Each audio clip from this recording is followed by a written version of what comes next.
Adik? Adik kenapa happy semacam ni? Ada, dah minta maaf je. Minta maaf? Sebab? Sebab adik dah jadi adik yang baik, adik yang cantik, adik yang menarik daripada tahun sebelum. Janganlah rusaklah tudung orang. Minta maaf juga kalau selama ni abang tidak dapat jadi abang yang terbaik untuk adik. Tahu pun. Nanti adik jadi rakus. Boom! Eh, weh, adik! Adik tu! Wah.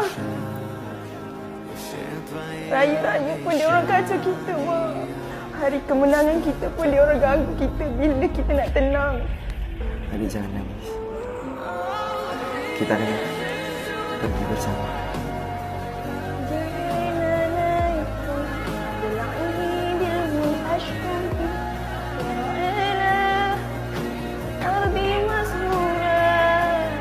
Atuna salam, atuna tufuli, atuna tufuli,